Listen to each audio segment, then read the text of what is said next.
He had videos in the office, in the bathroom, at home, in a bedroom, in the hotel, wherever you can think of.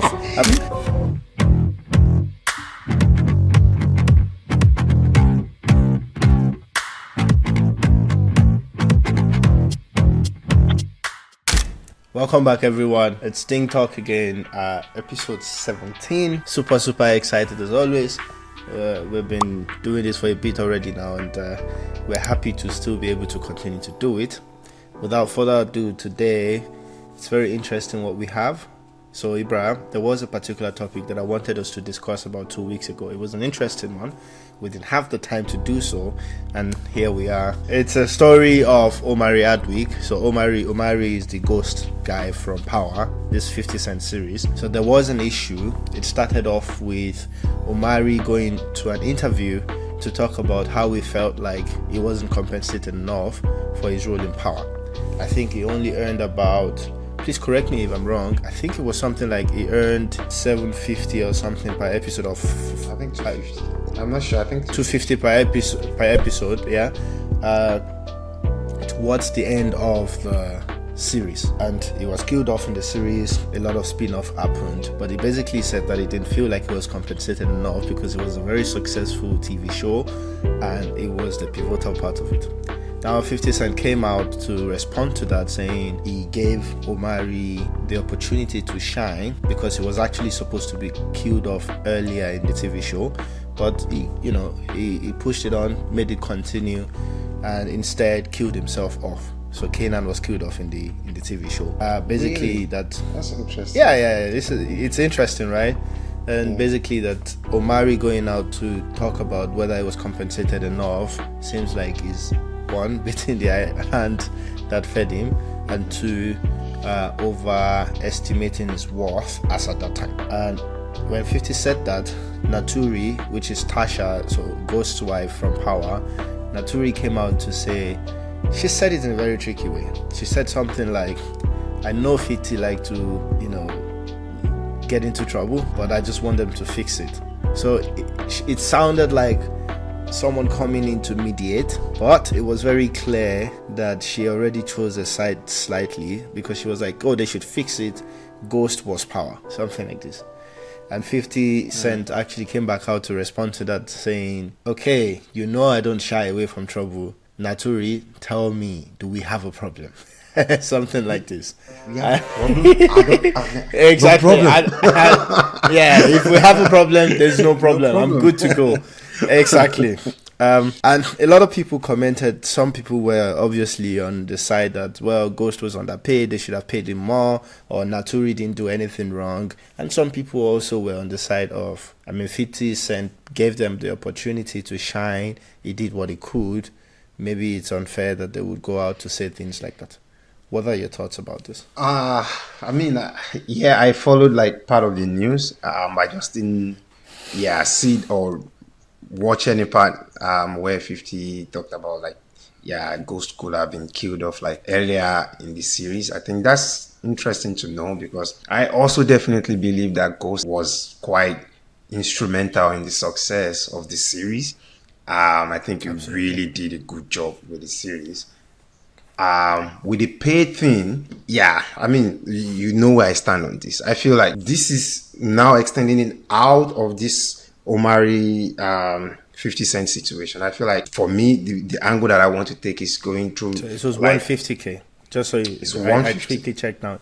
Yeah, 150 per episode. So 150 per week almost. Yeah. So I feel like there's an underlying problem that I've seen, and the discussion has been going on for a while. This other female actress talked about that, but that's not the situation now. That race and demographic Empire guys talk the same. Yeah, exactly. It has something to do with this. I feel like at the end of the day, America is like the corporate president of the world, right? It's like it's all about the money, right? Exactly. So it's all about the money. You follow the money at the end of the day. And this sort of argument, like we hear this a lot, because there's this comparison with it between like the black actors and actresses with their counterpart that are white. And that's why I feel like most people feel underpaid when it comes to that. And from a marketing perspective, I feel like just looking at the economics of things, like the white demography, they definitely have higher purchasing power and hence they get paid more, if you get what I mean. So like for an average black actor that probably did the same thing, and this is a peculiar one because it's mostly for black audience. I mean, it's made for everyone, right? But black community followed it. In a situation where it was just like a holistic sort of audience base, you get what I mean? Like Samuel Jackson being in Django, for example. It's for everyone. It's like mixed sort of thing. But this is a cultural sort of series that is meant for a particular demographic or a particular market. So I don't think 150K is so little. It's per episode. But then when you put it in context of you're in the same country where an average white actor or actress having the same success. And it's successful TV show. Exactly. 500 or 1 million per episode. 2 million sometimes, 3 million. Yeah, they get a lot more. But then you just have to also think about the marketing part of it. What sort of, people are paying to watch these things? How much can they make from these guys, from the success of the show, from the merchandise, from all these other things? And it's not the same when we are putting exactly. So I feel like if the maths are right, or if the math is right and they did everything and they feel like that's what it deserved, I feel like sometimes it's not sometimes it looks unfair, and it might be, but yeah, it is what it is at the end of the day. That's my thing. Yeah. So I understand. I think, let me see if I understand exactly what your take is. You're basically saying, look, it's not always about one person being treated unfairly. It's not always that someone is trying to cheat the other person. Sometimes it's just the market that determines what these rates are. And of course, racism exists. There might be some sort of racial injustice or racial imbalance, but also sometimes it's just the market speaking, and the market will determine this rate. No? And it's black. Exactly. and it's black as well. Yeah. Like, you can argue that maybe he tried to cheat someone and he won't try to cheat a white actor or a white actress the same way. But to be honest, if you look at the economics of the entire show, it could be that it was also just the market that was speaking. And I think this was 50 Cent's argument. I think this is also why they have a different picture of what has happened. Ghost feels like he was not treated fairly. 50 Cent feels like he actually did him a favor because he allowed himself, for example, to even get killed off, So they have different pictures, and I'm with Naturi on the fact that it shouldn't be a big issue. They should fix it, because it's very tricky how Ghost also goes on these interviews to talk about it. He's always saying stuff like, 50 Cent helped me. And then that was the initial with that back end. Then later on, I think he got pissed that he got killed off. Because I also didn't expect that why would you kill Ghost off? Yeah, but even when he talks about him being underpaid, he still starts with, I really appreciate that he gave me a shot. Okay, yeah. And then he comes with the back end, and 50 Cent is trying to say, look, guy, come clean with me, man. If you appreciate what I've done, you appreciate it. Don't come back and then say, it'd be like, say that guy cheats me. Don't do that. Yeah. But I hope that they sort it out and it's not an issue bigger than. We just felt like it was interesting because it allowed us to talk about the economics of the different demography in the US, and why sometimes directly comparing the rates or whatever is probably not what a capitalist society looks like. And if you're in the US, you just have to accept what capitalism is. But this is our opinion. These are just our thoughts. Maybe we are also missing out on something here, because I can imagine that people have different opinions. People have different thoughts, thinking process, different perspective, and even different. For us, we don't have any stake in this game. We don't understand exactly. We're not in the back end, but we'll be very happy to hear some different perspective on this. Feel free to comment in the comment section if you think otherwise, and if you agree with us as well, let us know so we know that our head is in the right place. Still, now to go into a very interesting topic that has been rocking the entire street of Africa and even a little bit the world. We are going to take a short trip to a country called Equatorial Guinea. The land of happiness and joy. And vibe. The land of happiness and joy. And that guy, basically, when he did his thing, and I'm just going to do it, it just resembles the Wakanda Forever thing, So when he was doing this, when he does this, It just reminds you of the Wakanda. So basically, we're going to the land of Wakanda in Equatorial Guinea, where we have a boss man called King Balthazar Etonga. Very powerful name as well. Name of Now, a king. It's absolutely the name of a king. So I'll give you guys the gist. It's this man that happens to be a very powerful man in Equatorial Guinea. I think is the nephew or something of the president of the country as well. Keep in mind, the president has been in rule for 42 years or 45 years, something like this. Insane. And I think the son is the vice president. I heard. I'm not sure. and the son is the vice president as well. So they are family, powerful family, wealthy family. And we have this man called Balthazar Etonga. He is the head of the, let's say for example, having an organization in the US that is the CIA and NSA combined, and then the guy heads that organization. Yeah, so it's one of the top security chiefs in the country, heading their intelligence and national security agency. It's very interesting how this started because he was being investigated for corruption and stuff like that. And there was an order. They searched his house. When they searched his house, what they found was unbelievable. Basically, they found tapes and tapes and tapes after tapes of the king himself, Balthazar Etonga, the king having sex with, I think they mentioned that they found over 400 tapes. Yeah. This man have literally slept with every human being, every female that looks a little good. I have to give him props. I think I saw some of the videos. Whew, he doesn't fuck with ugly girls. But every female that look good around him gets it. I don't know how he does it. They don't just get it, but they get it anywhere. He had, look, bro. He had videos on this, like in the middle of the street at night, championing his cause in the middle of the street at night. He had videos at the beach. He had videos in the office, in the bathroom, at home, in a bedroom, in the hotel, wherever you can think of. I don't know, but out of those 400 videos, he might even have videos in a fighter jet. That's the kind of guy we're talking about. He had videos with different ladies, over 400 videos with different ladies. Wow. Having sex with them. But not just that he's had sex with them. They are all consensual sex as well. So basically, these videos are not secretly recorded. They are literally looking at the camera and all that stuff. Now, that's not what's crazy about the whole thing. Oh, yeah. He had sex with people. So what? No. He didn't have sex with just regular. There was literally, for example, a picture. We have to find that picture. There was a picture of the work colleagues. So imagine taking a office picture with your work colleagues, and they literally pointed out some of the ladies that they found they had sex tapes with, and it looked like out of maybe 11 or 14 women in his office, only 2 survived not fucking it. That's how crazy it is. But that's not even the craziest stuff. He has had sex with Chief Judge's wife. He's had sex with his brother's wife. I think they mentioned, I don't know if this is true or not, but it was extreme enough that people said that his brother's wife had 3 kids for the brother and 2 are for Balthazar.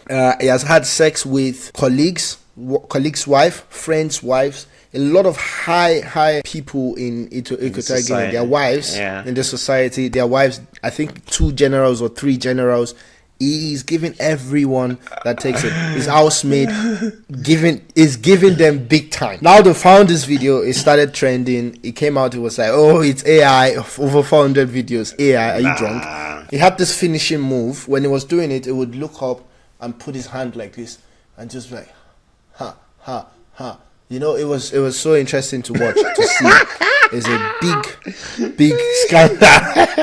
It's mental. What do you think happens to this guy? I mean, I should be asking you because I feel like he should have a bounty on his head right now. I heard that he has been arrested and he's going to face.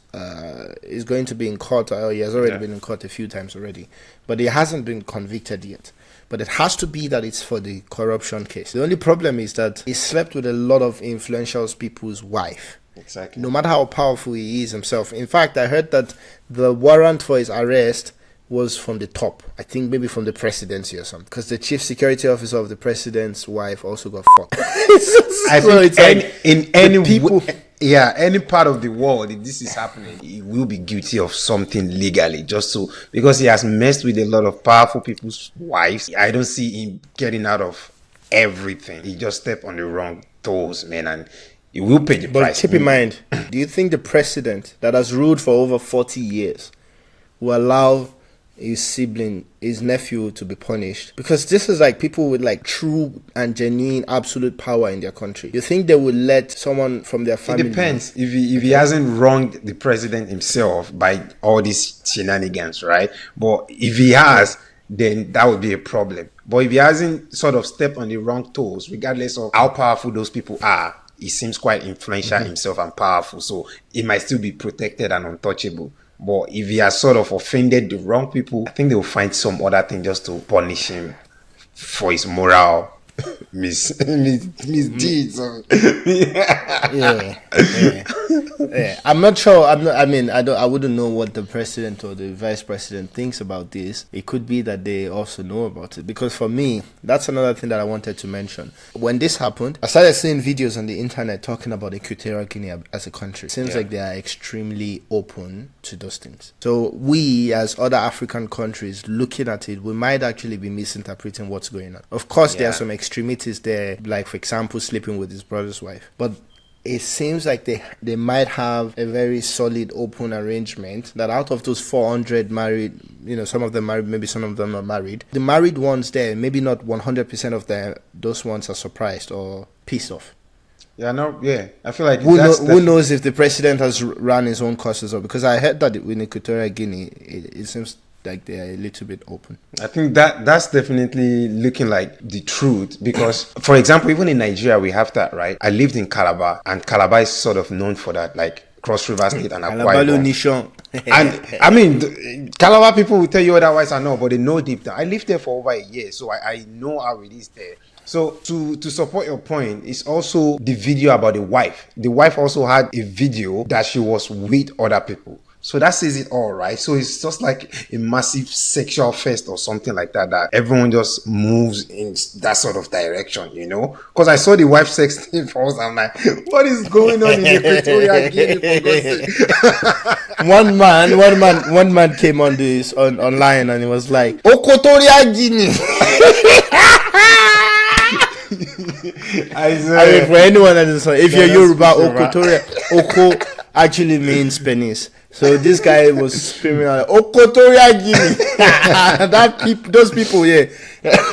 And that was very funny. So one man came out and said, Equatorial Guinea, he said that a lot of Nigerians from like the southern part of Nigeria used to travel there, and it used to take a lot to be able to bring them back home. Because the level of freedom, the level of non-judgmental actions that you can take in Equatorial Guinea is out of this world. Basically, that man described that in Equatorial Guinea, you could go into a house, have a young boy, and the father has been like, is telling the young boy, hey, can I get cigarettes from you? Like, hey, and the boy can be like, oh, but you borrowed the cigarette from me. Also, the condom you took from me like yesterday. And maybe this boy is even just 14. And they just have that conversation. It's nothing stressful. When I watched that video, I'm like, okay, I get it. So it could be sense. That the kids, if they are old enough at least, they might know what their parents are up to, because some of those things are happening in the house as well, and who knows what they are also up to. It's very difficult from outside to know exactly the gravity, because we will be judging it from our own lens and our own societal lens. But from what I've heard, it seems like it might just... It is a problem, yes. It might not be as big a problem as we think it is. Yeah, 100%. Because the Calabar thing that I talked about briefly, I saw things that even myself, I was surprised that this is the same country that I live in. Bro, it's like I know someone was having sex with his cousin. It was so normalized, they were not even hiding it. And this is Calabar, not even Equatorial Guinea. This is still Nigeria. I saw that. Like, it's not like, oh, this. Nah. Bro, I was like, shocked, man. Like, but yeah, if it's normalized there, it's that is what it is, right? Yeah. I'm very curious to see how that continues to play out. If you're from Equatorial Guinea or you know anything about that country and their societal moral structure, please feel free to put it in the comment section. Maybe we are interpreting it wrongly or maybe we are not. Just let us know. We'll be very interested to know. And also if we hear more from the king himself or his wife or the people of Equatorial Guinea, we'll definitely bring it up to you because that's a very interesting story.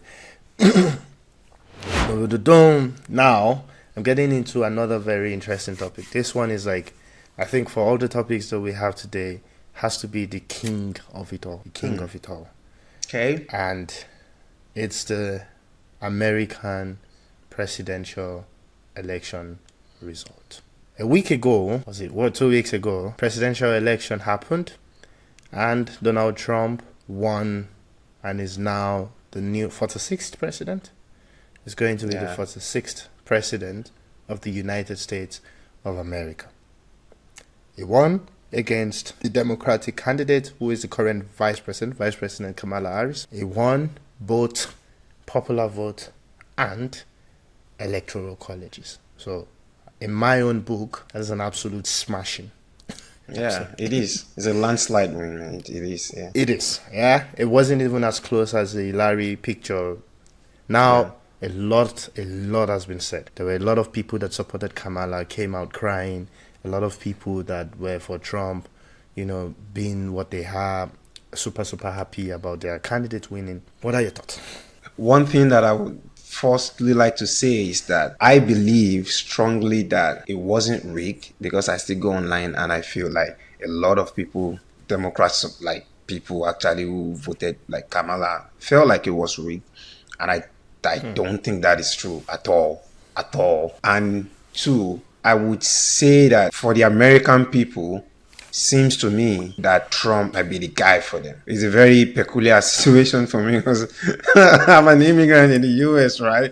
So yeah, it is sort of, there's this uncertainty that comes with Trump and everyone knows that. But I would be lying to say that if I was an American, that I wouldn't think Trump is the guy for the job. I think he absolutely is, right? With the state of things in the US. That's an interesting take. I also saw on LinkedIn statistics that everyone that considered the economy as an important factor in who they chose for who they voted for. Yeah. And so 2 factors. Generally, for everyone that considered the economy as an important factor, voted Donald Trump. For most people that thought that the economy today is worse than what it should be, went Donald. Yeah. And then the other side went Kamala. So if you think the economy is okay, it's not a big factor, they went Kamala. So it seems like it's a different perspective as to why they voted for one candidate or the other. Some people have heard, for example, voted for Kamala simply because they think Donald is racist or simply because they believe Donald is racist. Some people voted Kamala simply because they would like a woman to be president. Some people voted Kamala simply because they think Donald is just crazy erratic.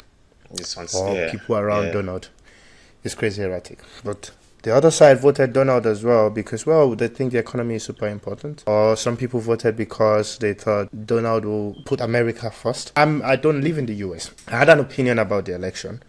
And if I would live in the US, if I would be American, I would probably have voted Donald Trump. If you asked me this 4 years ago, I would be like, hell no.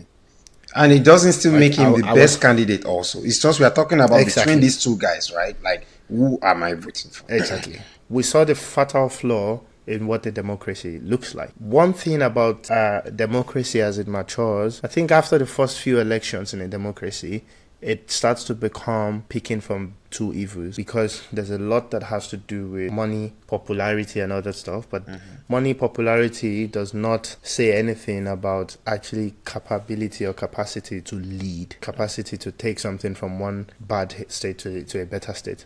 At the beginning, when you get democracy, it's probably showing that, now you can select from a bigger bucket because now... Exactly. But as democracy becomes mature, this is what you get. You get that fatal flaw that always puts you in a position where you have to choose between 2 evils. I cannot remember the last election in any democratic nation that it was ever there is actually a The lesser candidate that evil. is that is never done. Exactly. I can't remember. Maybe people please let us know. Do you remember any democratic election in the last few years for a country that has had democracy for a while, where the candidate, they had even Maybe one in Germany. candidate with the potential to win? Marco, I think Marco's last one before she was done, right? I think that it was more like Marco is considered to be the goat in Germany, right? She has a lot of hate also, though. Yeah. She has a lot of haters. That's fine. But let me tell you something. No, I mean even interesting in about their that. system, they don't like her. Yeah, but something interesting about that is that Germany has a new republic that just came up in 90 what? Oh, It's okay, a I see. new- it's a new So it's democracy. okay, I see. Like, and then moving forward from there, now they have these very split issues, the same fatal flaw of democracy, because now they have all this coalition government that they have to create, and then that coalition government split. Like, this is what democracy brings. And I'm not saying any other system is better or preferred or whatever. I think it's a much more complicated conversation. Depending on where you are, it could be tailored what the system of government should look like. But that's the fatal flaw of democracy. So now that we're set and we have to choose between two candidates, we're always in the situations where we would have to listen to something and say, that's not my biggest problem. This is my biggest problem, and this person will fix that big problem. So for me, the one reason that I would have voted Donald is simply because of the state of the world with Donald. The state of the world with Donald is extremely unpredictable. It's erratic and all that stuff. That's how I felt 4 years ago, like in his first term. I was like, oh my goodness, this madman. Oh my goodness, he has said this. But the outcome of him behaving that way created an equilibrium in the world that I did not realize at the time. Withdrawing American troops, not starting any new wars. This is so unusual for an American president, because the military industrial complex and how much money you could potentially make by starting a new war as a president, it's unbelievable. Do you see Joe is doubling down? He's doubling down now on Ukraine and Russia one.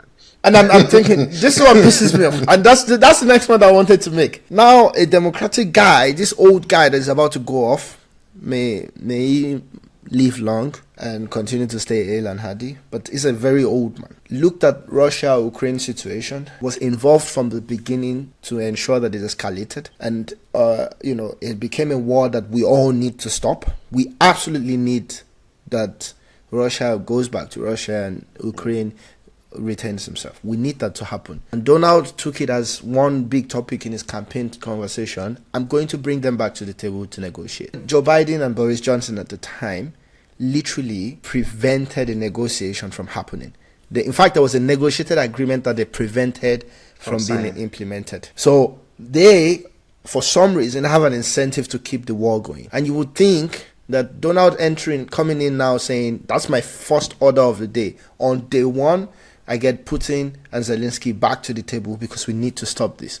Let's not be emotional. The point is we need an outcome. And this is the point that I'm making about Trump. In this first tenure, it was all over the place. But the outcome was, for me as an international, American troops back home and no war started. That's how I'm picturing it. Again, within the fatal flaw of democracy. And he's saying this is what I would do on day one. For me, as someone living in Germany, big win for me. Big win for me.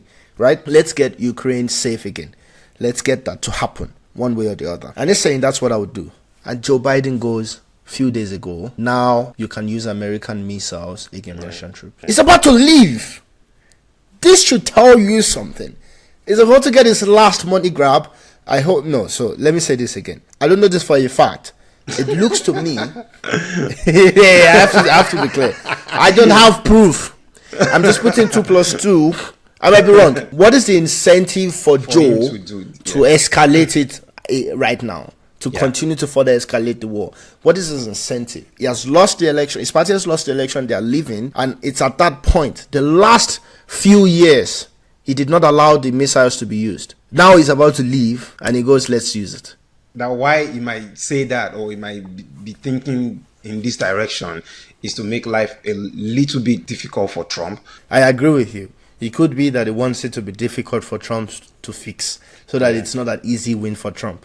But it could also be his last opportunity to grab some money, because even before he became president, there was already some scandal, Ukraine scandal with Biden's son.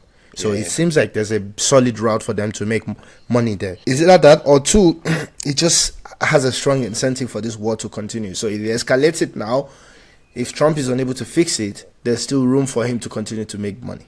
I might be wrong. I'm just saying. This is extreme conspiracy theory, guys. But tell me in the comment section what you're thinking. And if I'm wrong, please call me out. Call me out, please. Yeah, I feel like you definitely mentioned the reason why you think, okay, this is like, why Trump might be the guy. And I feel like that's the challenge that's the problem. That's what I also feel like. With this last election, it was clear what Trump and Republican party is bringing to the table. With the Democrats, they are ignoring I forgot who made this statement, like that they abandoned the working class group and they expect them not to turn their back on it. Like, this is a problem. People are really suffering. Price of things are off, like the chart and all. How is the Democrat trying to fix that? So, like, what do you think the agenda or the manifesto for Democrats was for this last election? Because, I mean, I can tell you a few, like the abortion policy, the I don't know, like LGBTQ things, or like the hormonal, like you can. I don't really know. So I feel like that's the problem, no? One thing for sure is that campaign policy-wise, democracy has pushed both sides to go extreme of the other. So if Democrats says we'll keep abortion law to this, Republicans have to, if you want to win an election as a Republican, you have to say, no, I will do the opposite, even if it's not possible.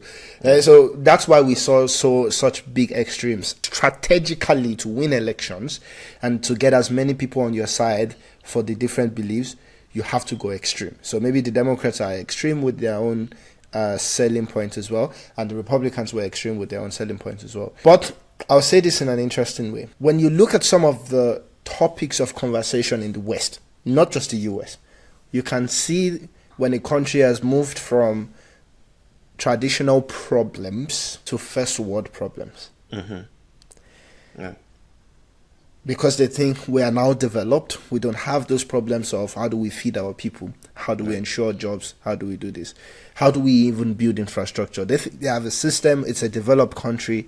Now we can focus on first world problems that even though there are still problems in developing countries, you cannot even campaign on that basis. It would be like you don't understand your people. That's not the main problem, And this is the difference between the Democratic view of what the US is today, Democrats' view of what the US is today, and the Republican extreme view of what the US today. Trump will say make America great again because he doesn't see America as a developed nation of its stature anymore. So he's going back to the problems of a developing country.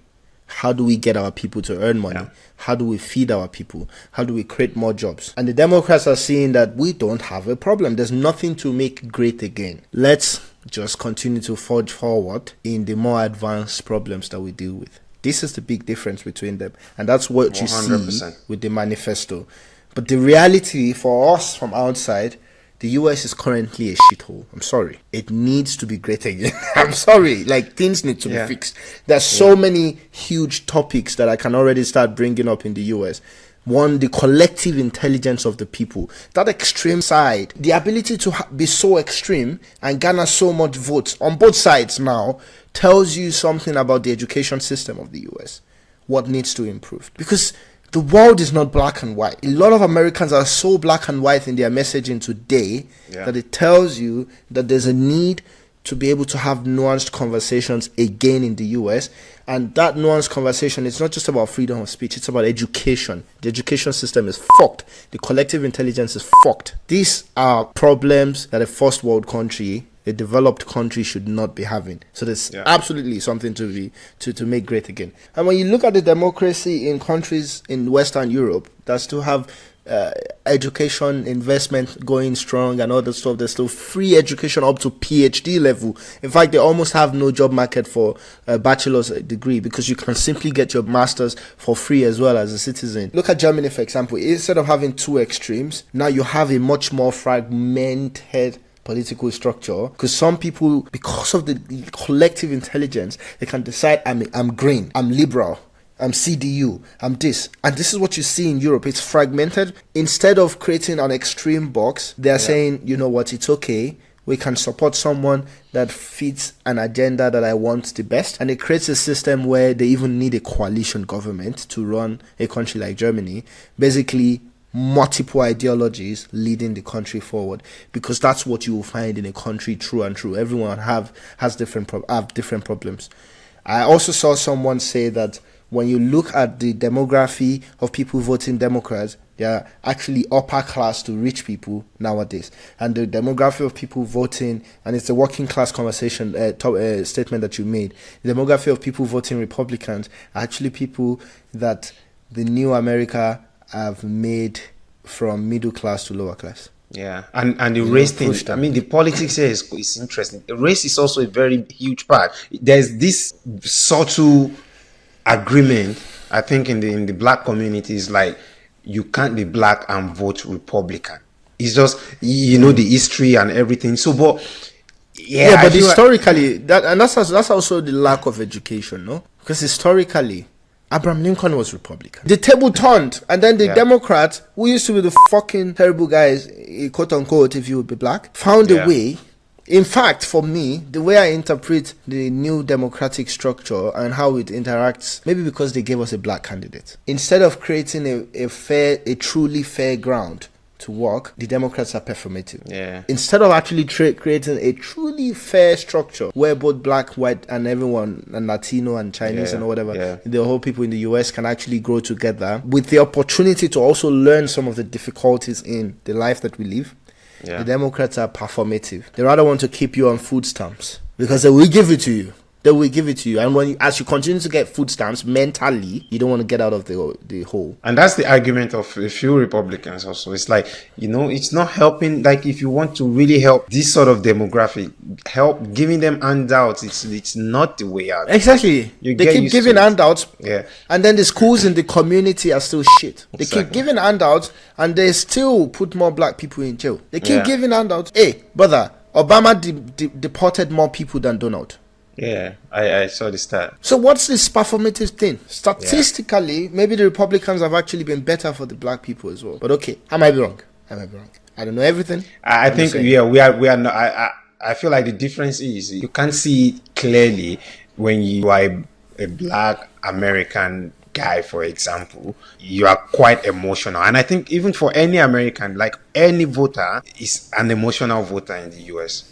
It's not purely like this and that, bro. You would see in people's houses, people campaign like with their own money in their own neighborhood, and they are not like trying to be like, oh, you do what you have to do, I do what I have to do. It's almost like this division, and I think that's everywhere in the world. It's like we sort of judge the other side of the coin, right? It's like, oh, if you are Republican, and that means you are a terrible person. It's not how it should be. I remember in Nigerian election, people literally cancelled friendship because, well, you didn't vote one party or the other. And it's like, come on. Everyone will have their reasons. And they will be like, oh, no, but NSAS. Like, look, NSAS is painful to everyone. Voting one candidate or the other does not mean that you don't see it like that, because there are different things that people would view and say, this is what probably happened there. Enough about the election. We're still within the political space. But there is a very interesting topic, which also, you know, it's in the race political space as well. There is a new Tory leader in the United Kingdom, in England, and her name is Oluwakemi Badenoch. Madam Oluwakemi is a Nigerian immigrant that rose to become the Tory leader in the United Kingdom, in England. That's a big thing. That's a great thing. What's interesting is that she did that in a very funny way. I say funny because it could be some level of ignorance or exceptional intelligence that we just can't comprehend. We can't comprehend. But in any case, it is funny. So what Madam Kemi did is she did not just rise to the top. She literally rose to the top by throwing her people, when I say her people, black people, under the bus. There are two unique incidents that made me think, come on, you're a mature person. I'm sure you can do both without doing it exactly like this. Incident one. Being that she's Nigerian and she was active in the English politics, the chairperson of the diaspora community of Nigeria, Madam Abike Dabiri, or is she doctor? I can't remember now. They said the diaspora community of Nigeria reached out to Madam Kemi severally, and she never responds. She said, I don't want to associate with Nigeria. That I find interesting because I don't think there's any way that you will stop being Nigerian. I don't think there's any way you stop being black as a black person. I don't think I don't think any of those things can happen. But that's the first incident that looked funny to me. But I'm like, it's okay. I don't know our relationship with being Nigerian. But then she took it a step further that in one of her campaign debates or something like this, she was asked about by a white person, by the way, what she thought about people that thought that slavery was such a bad thing and there should be some sort of reparations. And her response was, why do we always talk about slavery? And we should focus on the good things that the UK did. For example, they stopped slavery as well. And those things should be more talked about than the fact that slavery happened in itself. Yeah. Woo! Yeah, I said funny, didn't I? Are you not laughing? Yeah, see, I said funny. Oh, Madam Kemi. When she said that, the white guy that asked the question was like, slavery, like, are you saying? She's like, yeah! And I saw her looking around at all the people in the room for their validation. It worked. She did all that. It worked. She's now the Tory leader. She could become prime minister one day. And yeah, you will have an immigrant Nigerian prime minister / I mean, it's no longer new. Roshan, or what's his name? The ex before Keir Starmer. Now, I cannot remember him throwing his people under the bus though. But I don't know how he did it. I don't know if that's how you have to do it to be able to climb up to that top of the ladder in the UK. But I find it interesting. What are your thoughts? I find it interesting as well. Really, really interesting. I saw the video. I saw also the one from the Association of like the Diaspora Nigerians in diaspora. I feel like it's sad, definitely sad. Things that she said, especially in that debate about reparations and stuff. I feel like I might be wrong, she seemed truly lost, that she has lived in a certain bubble that now she believes she belongs to that bubble. I'm not sure if that makes sense. It's like, because you've been accepted in a certain room or in some certain rooms, that it doesn't take away the fact that you are still like an immigrant child, or probably is she first generation? Was she like, I'm not sure, but let's just assume she was in Nigeria before. She was born in London, but her parents are both Nigerians actually. Even regardless, I feel like, but that makes sense. That does make sense that she doesn't have that strong tie to like Nigeria. She still does, but she personally doesn't have that relationship. Don't let me say tie, right? So, but now you feeling like you've become an English person. There is this difference in nationalizing, but she is, because she was like born there and everything. Yeah, because now you have two backgrounds, right? So I think she's just having probably some identity crisis thing, man. Like, regardless of how accepted you are in the room, you are not a white English lady that has his or her great granddad and moms like that are white English people that were there like generations. You get what I mean? So you can't throw this other side of you that you might have the opportunity to now even represent and be saying these sort of things against it. That's what I think. I think it's nice that she's accepted in the room, and she should be accepted in the room because she's absolutely British. Yeah. But I think it should be fine to have multiple backgrounds, and it should be fine to be able to embrace both or all the backgrounds that you have.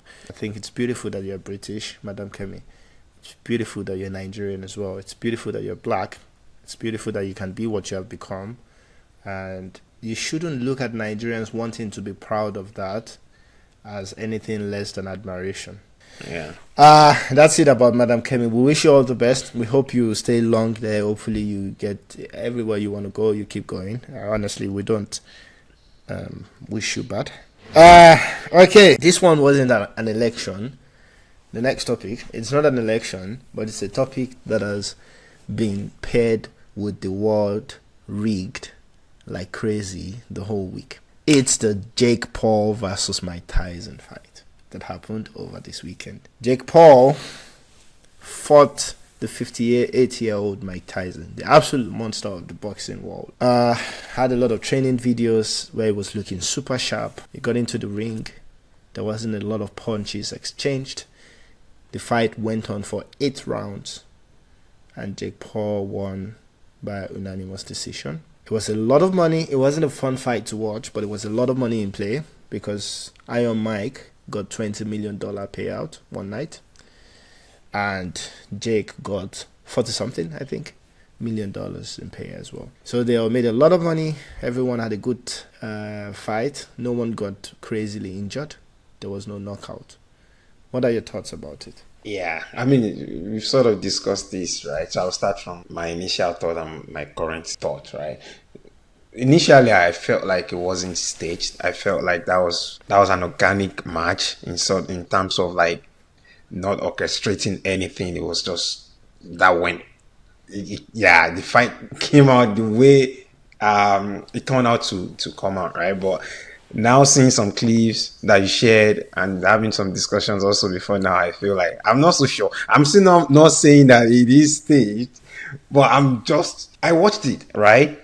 I watched it live, and if it's truly staged, then Tyson, like Tyson, definitely deserves an Oscar award because what I saw, especially because those will be cut out of the highlights, right? Like what was this period called? Like the resting period after like the rounds, right?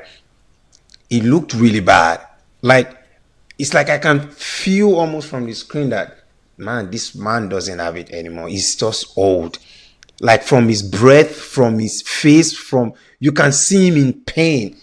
So it's not like he didn't want to fight, but I just saw someone who just doesn't have it. But now the other part, now why I'm questioning that, and this is my current thinking, right, is that you couldn't have been training all this while, even postponing to this very date, and this was the level that you were, and they vetted this match as a goal. That would have been a crime. That would have been criminal. Bro, nothing happened. That has to be the most terrible boxing match I ever sat down to watch in my life. Nothing. Another big one that was close to that, but not even on the same level. That was Mayweather and Pacquiao, right? Almost like running around and nothing was going on. Just this was a pro max of that. So that's my opinion. Yeah, it was a dead match. Yeah. So my thought was, my thinking process. So guys, for me, I had a feeling that it was staged because of some of the videos that I saw, and my thinking process behind that is, one, if Mike was really that weak, he would have gotten knocked out. A weak 58-year-old man is not bouncing around for 8 rounds. Now, it could be that he was fighting his legacy, that no, this Jake boy cannot knock me out. But they would have still made their money if he went out because he said, I'm injured as an old man. Like, it tapped out. He could have done that. But as an old man, carrying your hands up for 8 rounds. Yeah. That's something. Now, the second thing is I saw a clip of Mike going in with his hand and withdrawing it. That was the question. Exactly. And for me, personally, I have a feeling that going in with your hand and withdrawing it takes more energy than actually just landing the punch, even if it's going to be a weak punch. That tells you that. And when he did that, Jake's face was fully open. You can tell that he wasn't ready for that. It wasn't guided. And the way he stepped back, there was actually fear in Jake's face when he stepped back. The hand came like this. Jake stepped back and was like, You know, he ran back actually. Stepping back means like just to being guarded and he all. ran back and he was like he scared. almost turned his Exactly. back. Yeah. Exactly. And Mike withdrew that hand. There were also moments where, for the little clip that I saw as well, where, you know, it showed that maybe it was staged. Mike's weaving Jake's hand was so sharp that I cannot believe he whipped like this. I cannot believe that he didn't come with his. Mike Uppercut. did not try for once his signature move, the uppercut. One time. Whiffed. And you can see him almost trying to do this, and he held back, and he was just like, I cannot believe that even you, like, the weave was so sharp that I cannot believe that old age did not allow him to throw that hand. Was it an the weaving acting? was so sharp. Bro, at one point, I think the 6th round, the resting time, Mike was like, did you see that? It was almost like, Yeah, maybe he's tired, because even Mike, as a young pro, didn't fight for many rounds. He would knock you out in your first few rounds. Yeah. So maybe he's just tired that, fuck, I had to go these 8 rounds. But that's how the money comes. Because Mike, as a young pro, was knocking people out before you have to go that far. So yes, it takes a lot more conditioning for a 58-year-old man. So you might not be wrong that he's tired, but could he have done it in 3 rounds? Because now I have a question. it doesn't end like this when you... In my tribe, we say, like, once a prince, always a prince. Yeah. And it's only 58. Mike is only 58. We've seen a lot of old people these days with crazy level fitness. That's why, yeah. He's only 58. Mike is only 58. I'm pretty sure my dad will still throw punches. He's older than Mike. He didn't throw nothing. That's the point. Yeah. But I want to ask you, like, let's now assume for a second that it's staged. Why would you think they needed to stage it at all? Because I'm thinking, if everyone assumed and concluded like, oh, this match was real, wouldn't they have made more money? Why do you think this setup is if it was truly staged? So the money comes before anyway, so they have made their money. Like, you commit to it with the hope that you have fun. Should they have just done a real fight? It could also be that it was Mike that said, no, let's not do a real fight. Because a real fight will also mean that it runs the risk of being knocked out by a young boy. And Mike is not ready to start having his head smashing the ground at his age. So when I say it's staged, it's probably not just the Jake Paul guy saying, let's stage it. It could be that Jake wanted to fight for real and say, I'm young, I will just walk through it and make sure I win. And Mike is like, God, let me just get my bag, man. I'm too old to be getting punched in the head. Because Jake was also not throwing all the punches that he would throw. Yeah. So being staged could be that it was a joint decision and whatever, that let's just not risk having to be in that hunger mode of I have to win. And also from Jake's side, it's easy to accept that kind of deal because he doesn't want to get knocked out by a 58-year-old, and he can never be sure. It's not a win for anyone, but a few years from now, only a few people will remember how bad the fight was. It will simply just be Jake won Mike Tyson. But that's why I'm now questioning, would Tyson then prioritize for Tyson, this over? For Tyson, it doesn't that? matter. They asked him, they interviewed Tyson, what legacy do you want to leave? Dude, what legacy are you talking about? Okay, yeah, for him, true. It doesn't matter. He has enough wins. Sense. He has enough. For him, it doesn't matter. He's not proving any point to anyone, and he didn't get knocked out. And for Jake, it actually matters because he will still fight. He will still go for more fights. Yeah. So it's a deal that could have been proposed from any of the parties, and it could have gone. Because to be fair to Jake as well, he mentioned that he saw the fight that was going on, and he intentionally withdrew trying to punch because he didn't want to finish this old legend, something like this. The match was sad out of respect. And I'm like, you know what? It's okay. If you feel that way, it's also not an impossible way to feel in that situation. It could be that, let's say it wasn't staged, that even the point is there was a lot of the both of them withholding their true potential. Yeah. Whether they planned it or not, I don't even care. The truth is just that wasn't a real fight. When remember the clip with Tyson like training with this heavy and people said, oh, that's just short training. Because it was, they said it was fast forward, like he was like but he punched the trainer and the trainer still moved back. Yeah. Boom, and the trainer still moved back. Yeah. But his weaving looked like the training. That's true. Just watch. Yeah, you mentioned that. I saw that. I'm like, yeah, that's still actually whiffed like true. the train. He whiffed all through, like it was. On the step. Yeah. The step was when he was defending himself. The reflexes looked like it was there. That's why I feel like he was then tired. Like he did all these things and he did them a lot because I feel like Jake's strategy was That's the show. dance around, don't go close. That's the show. And with him weaving, bouncing, it takes a lot of energy, like you said, to bounce around. Yes, but he could have rounds. just weaved less. But he could have just weaved and bounced less and launched 3 punches. If Mike landed 1 point, Yeah. one Mike Tyson signature punch is done. Do you understand? So you see where the tricky part is. Where did he get, bro? Weaving. You've been in fights, right? Yeah, weaving He and bouncing weaved around. Yeah, for that it's a lot of long. work. Yeah, It should be impossible. yeah. It should be impossible. At that speed, the weave was What- it was sharp, bro. Yeah. What do we know? We might be wrong. So guys, let us know, what do you think about the Jake Paul Mike Tyson fight?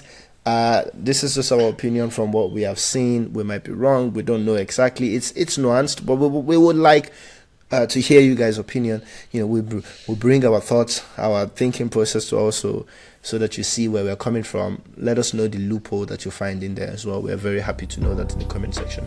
That's it for today's episode, guys. Do not forget to like, comment, subscribe, share our videos. We're on every platform: Instagram, TikTok, YouTube, Facebook, Twitter, and even Spotify.